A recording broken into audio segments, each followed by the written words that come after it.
के घरों में पानी दाखिल हो रहा है और तकरीबन आधा घर जो है वो पानी में डूबा हुआ है। हवाले से आपने भी बताया कि लोग अपनी मदद आपके तहत ही वो पानी निकाल रहे हैं। क्या रेस्क्यू टीमें वहां पर उनकी इमदाद के लिए मौजूद नहीं है? किस वजह से वहां से पानी नहीं निकाला जा सक रहा? जी देखिए, रावलपिंडी के बहुत सारे ऐसे इलाके हैं जिसमें पानी घरों में दाखिल हुआ, लेकिन वहाँ पर ऑपरेशन जो है वो शुरू नहीं करवाया जा सका। इसमें जिला टाउन का इलाका है, बोस्तान कॉलोनी है, डोकला खान है, कुरी रोड है, कमेटी चौक अंडरपास है, फौजी कॉलोनी है, पीर वदाई का इलाका है, उसके बाद लालाजार है, चमन कॉलोनी है। मुख्तलिफ ये कॉलोनीज़ हैं जिनके अंदर ये पानी जो है वो बड़े पैमाने पर दाखिल हुआ और एक ही वक्त में इतनी जगह पर ऑपरेशन करना या अमदादी सरगर्मियाँ जारी रखना रेस्क्यू के लिए भी एक बड़ा चैलेंज है। रेस्क्यू की इस वक्त सबसे ज़्यादा जो टीमें काम कर रही हैं वो नशेबी इलाकों में काम कर रही है या फिर बरसाती नालों के अतराफ में उनको तैनात किया गया है। जो लोग अपने इस वक्त घरों की छतों पर चढ़े हुए हैं उनको रेस्क्यू करने के हवाले से ये ऑपरेशन जो है वो जारी है। नाललई के अतराफ में उनकी मशीनरी, उनकी जो बोट्स हैं वो और दीगर जो अमला है उनका वहाँ पर तैनात किया गया है।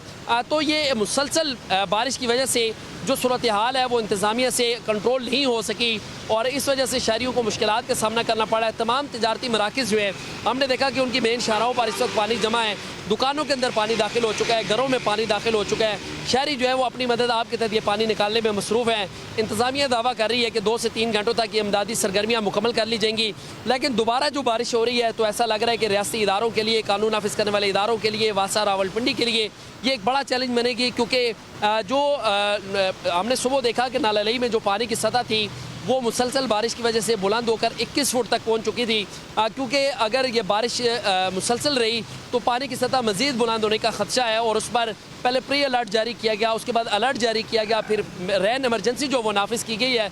इस वक्त रावलपिंडी के शहरियों को और इंतज़ामिया को और दीगर जो मुतलका इदारे हैं उनको सैलाबी सूरत हाल का सामना है। जी ठीक है उस्मान, हमारे साथ ही रहिए। जैसा कि रावलपिंडी और इस्लामाबाद के नशेबी इलाके जो हैं वो ज़ेर-ए-आब आए हुए हैं और आधे घर जो हैं वो इस टाइम पानी में डूबे हुए हैं, जबकि कुछ लोग जो हैं वो छतों पर भी चढ़ गए और इसी पर पाक फ़ौज का हेली रेस्क्यू ऑपरेशन भी जारी है। सैलाब में फंसे ख़ानदानों की ज़िंदगियाँ बचा ली गईं।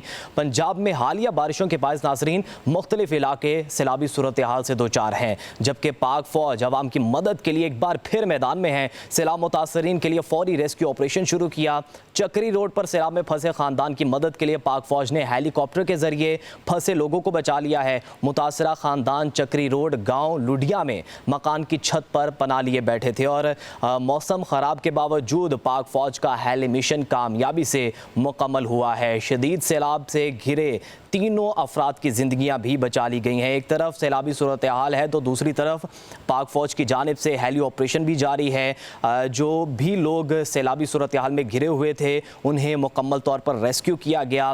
कुछ ऐसे इलाके रावलपिंडी के जो कि मुकम्मल तौर पर ज़ेर-ए-आब आए हुए हैं और लोग जो हैं वो घरों की छतों पर चढ़ गए ताकि इस सैलाबी पानी से सके और उन्हें पाक फ़ौज की जानिब से रेस्क्यू किया गया हेली ऑपरेशन की मदद से और मुकम्मल तौर पर यह ऑपरेशन कामयाब हुआ। इसके अलावा भी जहां पर ये सूरत हाल है वहां पर पाक फौज का रेस्क्यू ऑपरेशन जारी है। इसके अलावा आपको बताते चलें कि NDMA का जो दौरा है वो भी वज़ीर आज़म शहबाज शरीफ कुछ ही देर बाद करेंगे और उससे ये तमाम तर सूरत हाल का जायज़ा भी लेंगे। और रावलपिंडी और इस्लामाबाद में जैसे कि नशेबी इलाके ज़ेर-ए-आब आए हुए हैं और इनमें ऐसे इलाके भी हैं जहां पर ज़्यादा पानी दाखिल हुआ है और लोग घरों की छतों पर चढ़ गए हैं ताकि अपनी ज़िंदगियाँ बचाई जा सकें। और इस हवाले से पाक फ़ौज का हेली रेस्क्यू ऑपरेशन जारी है। सैलाब में फंसे ख़ानदान की ज़िंदगियाँ बचा ली गई हैं। पंजाब में हालिया बारिशों के बायस मुख्तलिफ इलाके सैलाबी सूरत हाल से दो चार हैं। पाक फौज आवाम की मदद के लिए एक बार फिर मैदान में है।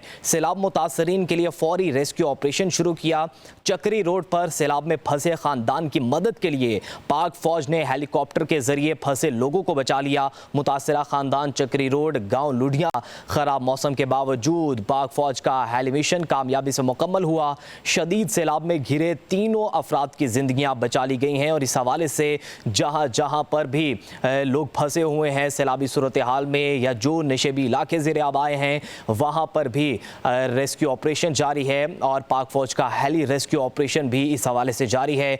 एक ऑपरेशन जो कि कामयाबी से किया गया जिसमें शदीद सैलाब में घिरे तीनों अफराद की ज़िंदगियाँ बचा ली गई। चक्री रोड गाँव लुधिया में मकान की छत पर बना लिए ये ख़ानदान था मुतासरा, जिसको ख़राब मौसम के बावजूद पाक फ़ौज का हेली मिशन कामयाबी से मुकम्मल हुआ और इन तमाम लोगों को रेस्क्यू किया गया। पाक फ़ौज का हेली रेस्क्यू ऑपरेशन जारी है। सैलाब में फंसे ख़ानदान की ज़िंदगियाँ बचा ली गई हैं। पंजाब में हालिया बारिशों के बायस मुख्तलिफ इलाके ज़ेर आब आ गए और सैलाबी सूरत हाल से दो चार हैं। पाक फ़ौज आवाम की मदद के लिए एक बार फिर मैदान में है। सैलाब मुतासरीन के लिए फौरी रेस्क्यू ऑपरेशन शुरू किया। चक्री रोड पर सैलाब में फंसे ख़ानदान की मदद के लिए पाक फ़ौज ने हेलीकॉप्टर के ज़रिए फंसे लोगों को बचा लिया। मुतासरा ख़ानदान चक्री रोड गाँव लुधिया में मकान की छत पर पनाह लिए बैठा था।